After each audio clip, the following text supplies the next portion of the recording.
الحمد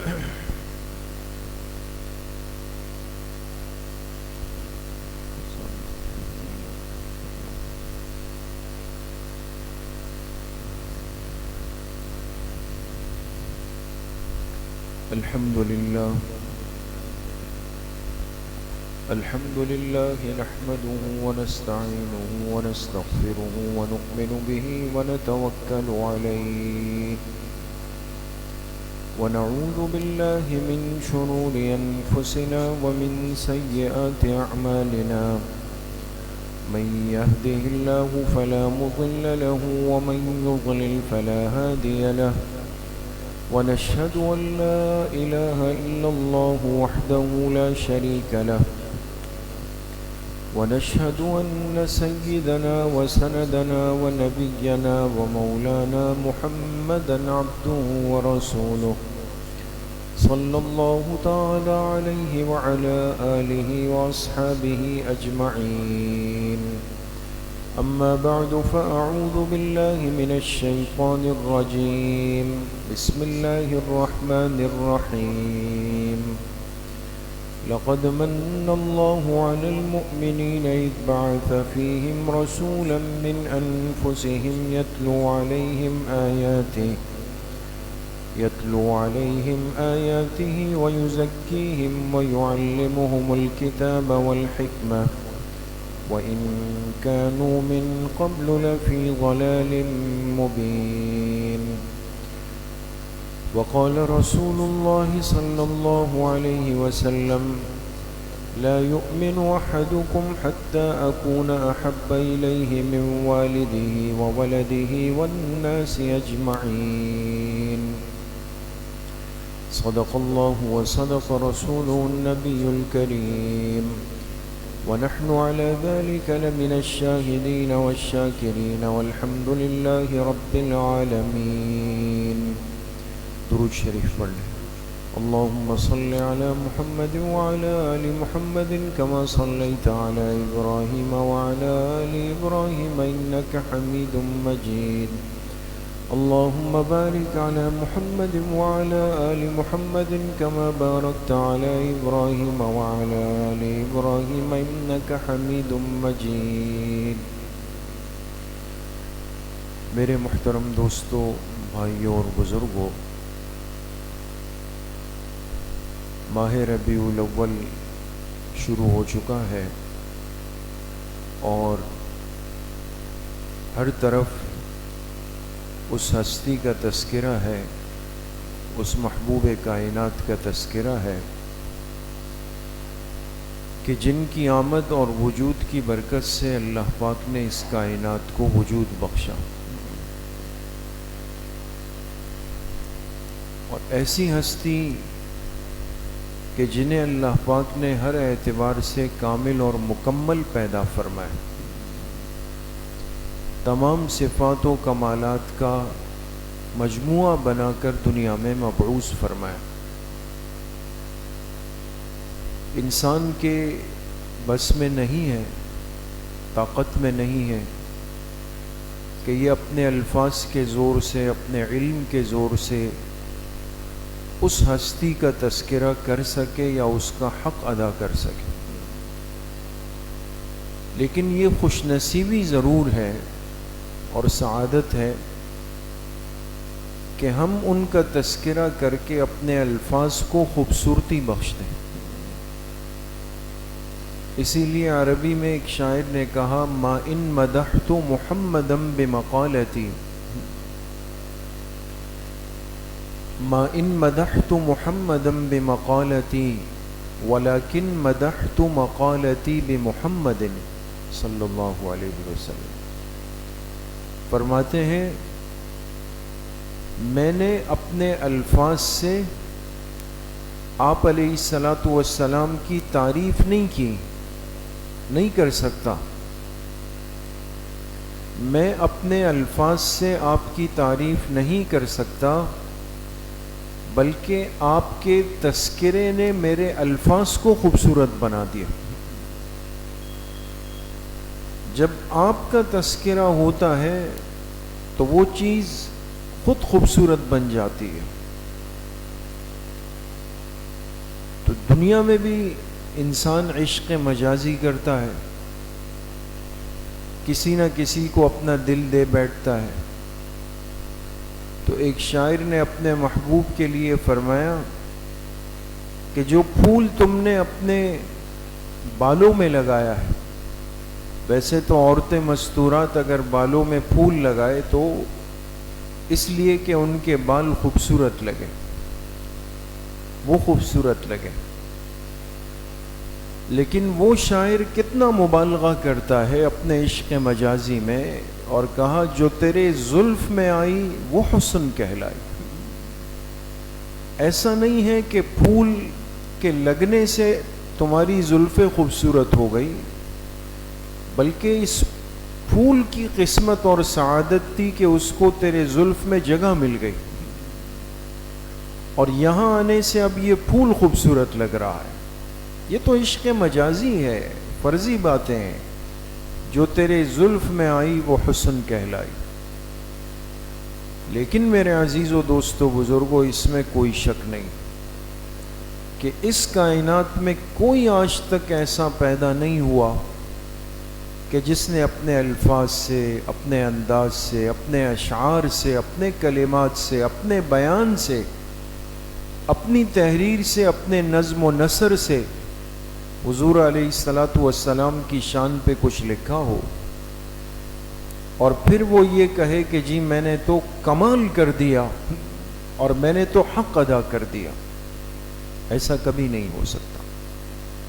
اس لیے مرزا غالب جو اردو کے بڑے شاعر گزرے ہیں، وہ کیا فرماتے ہیں؟ غالب ثنائے خواجہ بیزدہ گذاشتیم، غالب ثنائے خواجہ بیزدہ گذاشتیم، کا ذات پاک مرتبہ دانے محمد است۔ حضور علیہ السلام کی تعریف میں جب مرزا غالب نے شعر کہا نا، حالانکہ ایسے شاعر ہیں جو کسی کو اپنے قریب کا بھی ماننے پر تیار نہیں ہے، اپنے قریب کا، اتنا ان کو زام تھا اپنے اشعار پر کہ کوئی میرے ٹکر اور میرے جوڑ کا نہیں ہو سکتا۔ مرزا اسد اللہ خان غالب جو ہندوستان کے بڑے شاعر ہیں، اور اس میں شک نہیں کہ انہوں نے بڑی عجیب و غریب شاعری کی ہے، لیکن جب حضور کے تذکرے پر آئے تو کیا کہنے لگے؟ کہنے لگے غالب اپنے ذات کو خطاب کیا، غالب ثنائے خواجہ بیزدہ گذاشتیم، اے غالب اس مدینے کے سرکار کی تعریف کرنا تیرے بس کی بات نہیں، وہ تمہارے بس کی بات نہیں ہے۔ کا ذات پاک مرتبہ دان محمد است، اس لیے ہم نے آپ کی تعریف اللہ کے سپرد کر دی، اس لیے کہ آپ کی تعریف کا حق صرف اللہ پاک ہی جانتے ہیں، وہ ادا کر سکتے ہیں۔ تو یہ تو انسان کی سعادت ہے کہ اس کی زندگی میں ایسا موقع آئے کہ یہ اپنے الفاظ سے، اپنی تعبیرات و انداز سے اس کائنات کی مبارک ہستی کی کچھ تعریف کر کے اپنے نصیب جگا دے گا، اپنے لیے آخرت میں اللہ پاک سے کچھ مانگ لے گا، کوئی مقام حاصل کر لے گا۔ کہتے ہیں نا، جب حضرت یوسف علیہ السلام کو مصر کے بازار میں لایا گیا بیچنے کے لیے، سگے بھائیوں نے لے جا کر کے ایک اندھے کنویں کے اندر پھینک دیا تھا بچپن میں، اور وجہ کیا بنی؟ حسد بنی کہ والد کی توجہ، حضرت یعقوب علیہ السلام کی توجہ، ہم 11 بھائی کڑی الجوان، خوبصورت وجیح، خدمت کرنے والے، اور یوسف ہم میں سب سے چھوٹے ہیں علیہ السلام، لیکن والد کی ساری شفقتیں، عنایتیں، محبتیں وہ ان کی طرف ہے۔ تو ایک طبعی چیز ہے، اولاد میں جو کم عمر ہو، چھوٹا ہو، تو دل کا میلان بڑھ جاتا ہے. بس شیطان نے اپنا کام کیا، ان کے دلوں کے اندر ڈال دیا کہ دیکھو محنت تم کرو، خدمت تم کرو، اطاعت تم کرو، والد کی توجہ وہاں زیادہ ہے. آپس میں مشورہ کیا کیا کریں، تو کہا ایک ہی حل ہے کہ ان کو والد کی نگاہ سے دور کر دو، اوجھل کر دو. جب دور ہو جائیں گے تو آنکھوں کے سامنے نہیں ہوں گے تو تذکرہ بھی نہیں ہوگا. حالانکہ یہ سوچ عام زندگی کی ہے، محبت کی زندگی کی نہیں ہے. اس میدان میں جو آنکھوں سے دور ہو جاتا ہے وہ اتنا زیادہ محبوب بنتا ہے. کیا کریں؟ تو سب نے مشورہ کیا کہ جا کے اپنے بھائی کو مار ڈالتے.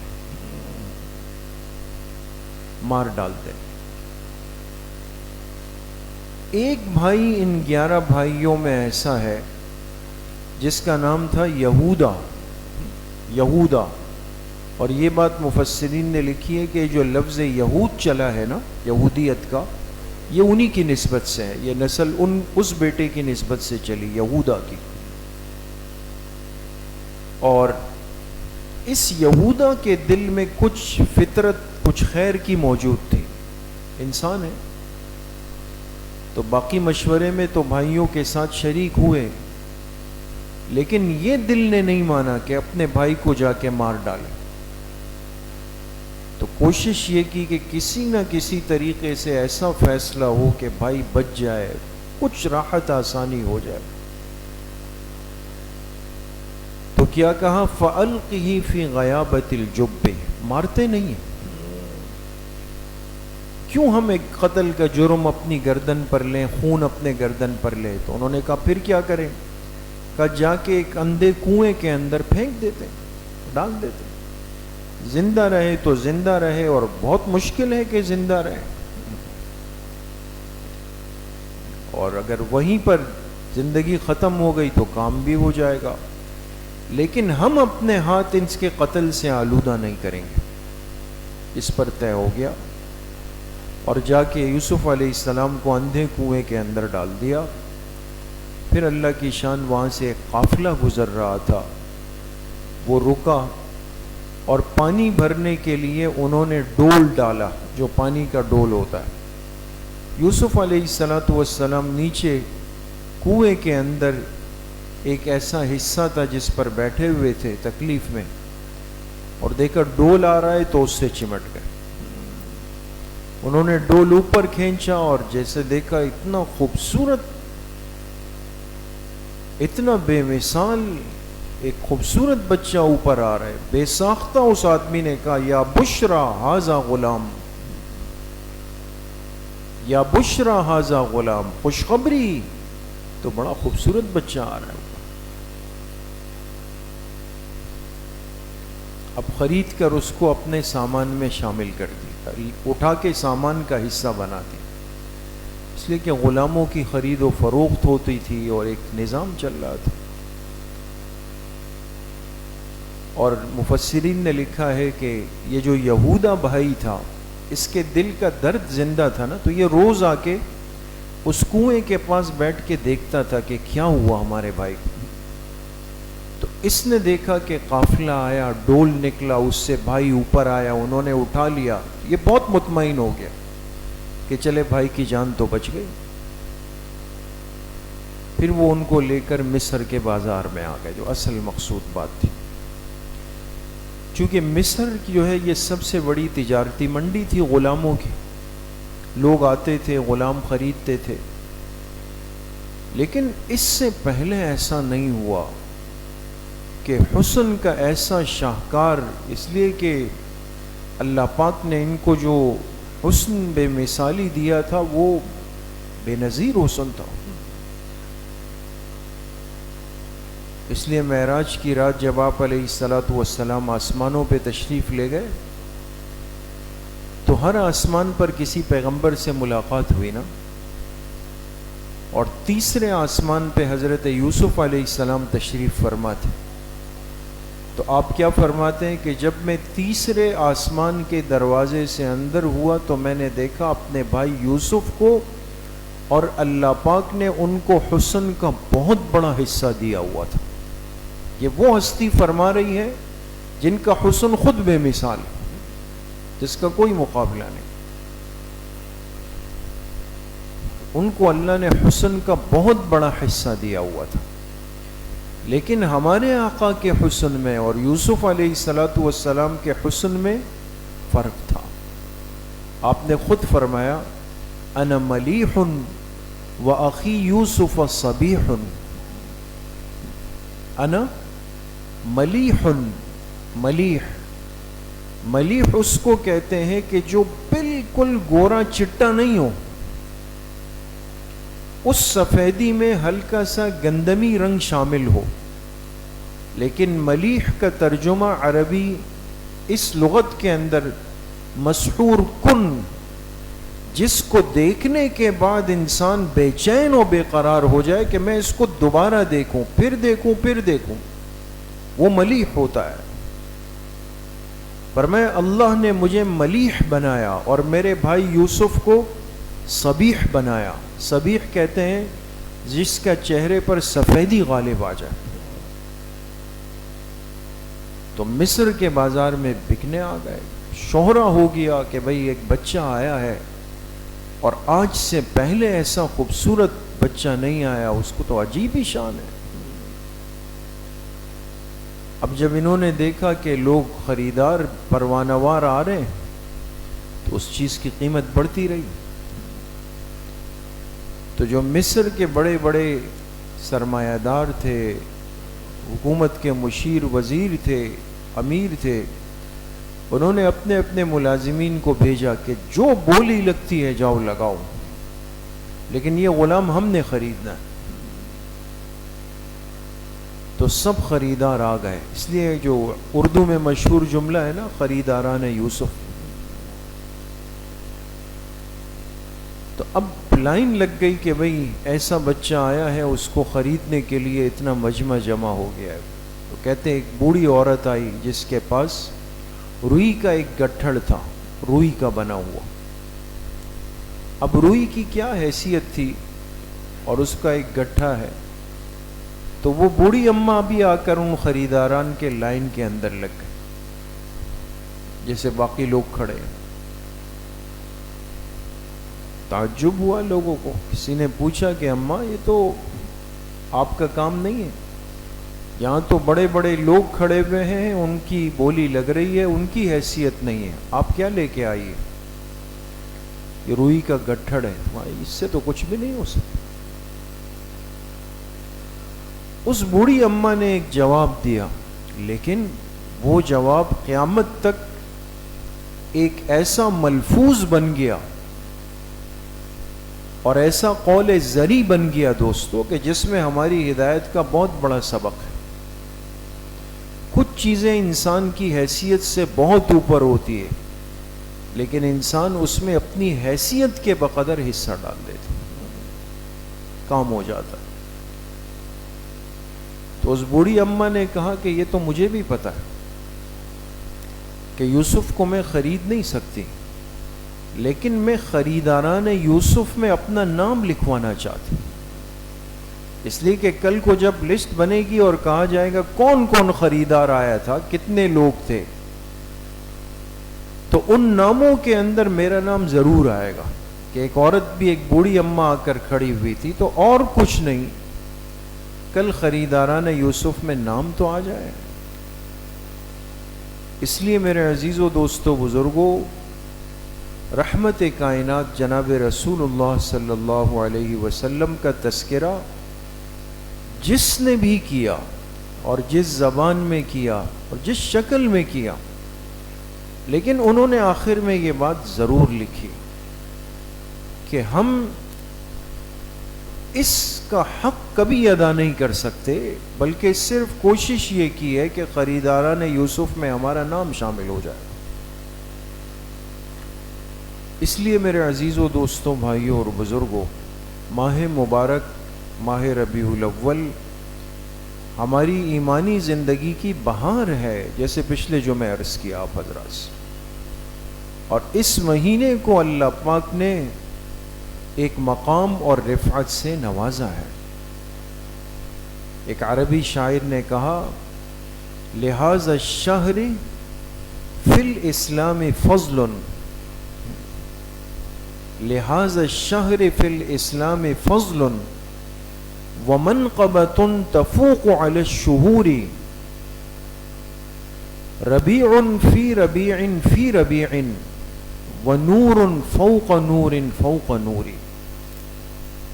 لہذا الشہر فی الاسلام فضل ومنقبۃ تفوق علی الشہور کا اس مہینے کی ہمارے دین اسلام میں ایک عزت ہے اور ایک عظمت ہے، اور وہ عزت و عظمت اس کو باقی مہینوں سے ممتاز کر دیتی. اور وہ عزت کیا ہے؟ کا ربیع فی ربیع فی ربیع، کہ اس میں ایک بہار پہلے سے تھی، پھر ایک بہار آئی، پھر سب سے بڑی بہار آ گئی، اس لیے کہ ماہ ربیع الاول تھا، نام ہی ربیع تھا. اور پھر اس میں ہر طرف پھول پودے کھلے ہوئے تھے. اور پھر سب سے بڑی بہار یہ آئی کہ آپ علیہ الصلوۃ والسلام کی تشریف آوری ہو گئی. وَنُورٌ فَوْقَ نُورٍ فَوْقَ نُورٍ. تو آپ کی آمد نے ہر چیز کے اوپر ایک بہار کی چادر ڈال دی دوستو، اور ہر چیز آپ کی اس چادر کے نیچے چھپ گئی، دب گئی، ایک پردہ اور حجاب حائل ہو گیا. تو خوش نصیبی ہے کہ ہماری زندگی میں ایسے لمحات ہو جس میں ہم آپ علیہ الصلوۃ والسلام کا ذکر مبارک کر کے اور آپ کا تذکرہ کر کے اپنے آپ کو خوش نصیبوں کی فہرست کے اندر شامل کریں. دو چیزیں بہت ضروری ہے دوستو. ایک بات جو ایک مسلمان کے لیے اس مہینے کی مناسبت سے بڑی اہم ہے اور جس کا ہم سب سے ایک تقاضا ہے اور ہونا چاہیے، وہ کیا ہے کہ ایک مومن مسلمان کی زندگی کا طرز و انداز وہی ہو جس ہستی سے یہ آج محبت و عشق کا دعویٰ کرنے چلا ہے. اس لیے دیکھیں نا، آپ علیہ الصلوۃ والسلام نے مصروف ترین زندگی گزاری، فراغت نہیں ملے گی آپ کو. مصروف ترین زندگی، صبح سے لے کر رات تک، پھر رات کے آخری پہر میں اٹھنا ہے. آخری پہر میں ہم کل ایک عالم کی خدمت میں گئے، ایک بزرگ کی. بڑوں کی باتیں کتنی عجیب ہوتی ہے دوستو. تو فرمانے لگے کہ کسی نے حضرت کو ولیمے کی دعوت دی تھی، تو حضرت نے فرمایا میں عشاء کے بعد میرا سونے کا معمول ہوتا ہے تو میں 12 بجے تک نہیں بیٹھ سکتا. اس حوالے سے بات کی تو فرمانے لگے کہ دیکھیں، مومن کی زندگی کہ دن کا آغاز رات کے آخری حصے سے ہوتا ہے. ہم تو یہ سمجھتے ہیں نا کہ بھئی فجر کے بعد دن شروع ہوتا ہے، لیکن فرمایا کہ اگر حدیث پاک میں غور کیا جائے، آپ علیہ الصلوۃ والسلام کے بارے میں ازواج مطہرات سے پوچھا گیا، صحابہ سے پوچھا گیا کہ آپ کے رات کے معمول کیا تھے اور آپ کب اٹھ جاتے تھے، تو سب سے زیادہ روایات آپ کی اس بارے میں کیا ہے کہ آپ رات کو 3 حصوں میں تقسیم فرماتے، اور جو تیسرا آخری حصہ اور پہر ہوتا اس میں آپ جاگ جاتے تھے، اور پھر اس حصے کو فجر کی اذان تک آپ معمولات کے اندر مشغول کر لیتے. پر میں یہ مومن کے آنے والے دن کا آغاز ہو چکا ہے، تیاری ہے یہ اس کی. لیکن اس تیسرے پہر میں اٹھنے کے لیے ضروری ہوگا کہ ہم کیا کریں؟ اپنی رات کی ابتدا کو تو منظم کریں. تو اب اگر ایک مسلمان سوئے گا رات کو 2 بجے تو وہ 3:30 بجے اٹھ سکتا ہے؟ کبھی بھی نہیں اٹھے گا. امت کو تربیت دی کہ دن بھر کی جتنی مصروفیات ہے، معمولات ہے، مشاغل ہے، امور ہے، کام ہے، کسب حلال کی طلب ہے، سب چیزیں ہیں، جب وہ ہو جائے تو پھر رات کو رات کا حق دے دو اور 2 حصے آرام میں، تیسرے حصے سے آنے والے دن کی تیاری کو شروع کر دو. وہ وقت اللہ پاک کے لیے. تو ایسا نہیں ہوا کہ آپ علیہ الصلوۃ والسلام نے کبھی رات کے معمولات چھوڑے، اس کی پابندی فرمائی.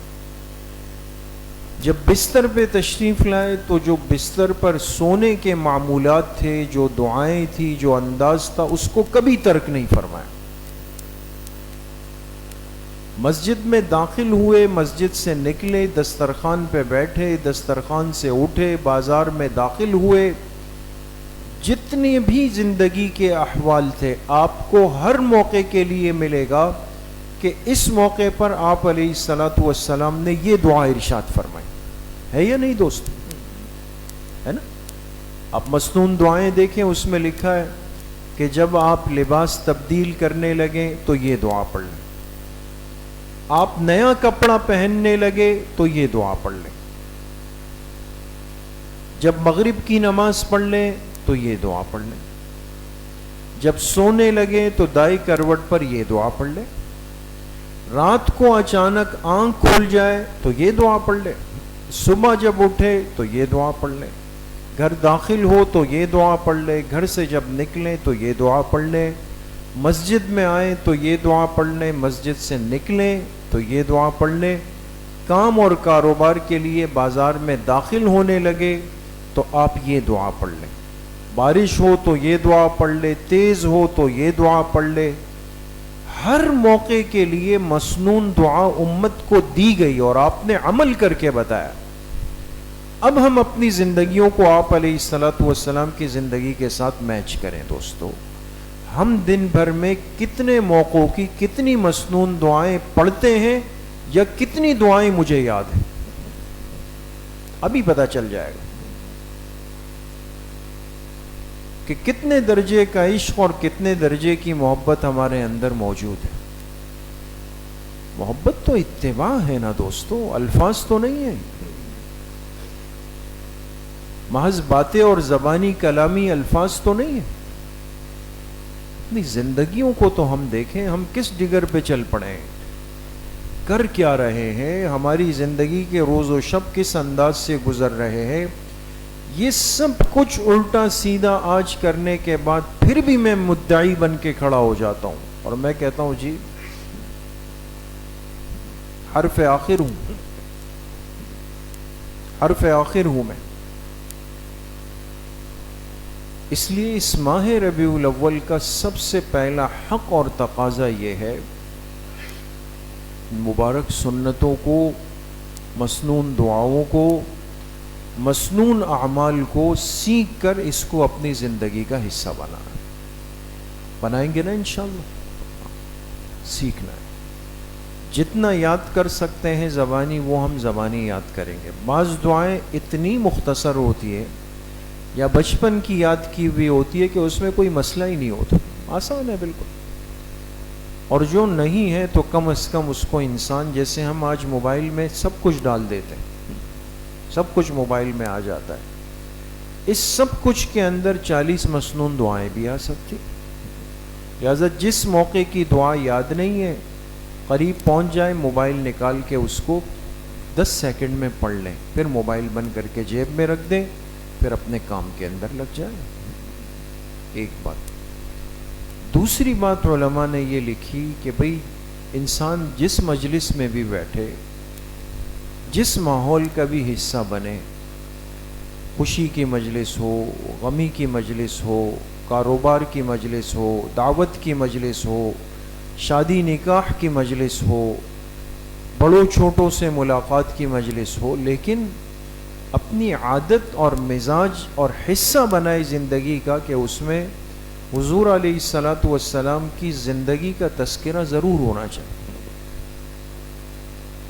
ضرور ہونا چاہیے۔ اب مجلس میں آپ نے دیکھا کہ ایک ساتھی کے چہرے پر مسکراہٹ ہے نا، تو بھائی مجھے اتنا علم ہو کہ میں کہوں کہ دیکھیں اللہ ان کو ہنساتا رکھے، اضحک اللہ سنک، اور پھر لوگوں سے کہوں کہ آپ علیہ الصلاۃ والسلام نے ایک صحابی کو مسکراتے ہوئے دیکھا، آپ نے فرمایا اللہ تجھے اسی طرح ہنساتا رکھے۔ ایک بات منتقل ہو گئی، وہاں چلی گئی۔ تھوڑا تھوڑا سیرت کو سیکھیں، سمجھیں، پڑھیں۔ کتنی مجلسیں ہماری الحمدللہ پچھلے ہفتے میں ہوئی، آپ ساتھیوں میں سے بعض شریک بھی ہوئے۔ آنے والی اتوار کو بھی انشاءاللہ کوئز پروگرام ہے، اس میں بھی سیرت کے حوالے سے۔ یہ سب چیزیں ہم رسمن نہیں کر رہے دوستوں، کہ ایک فارمیلٹی، کچھ نہ کچھ سیکھنے کے جذبے کے ساتھ یہ باتیں ہمارے سامنے آ جائیں۔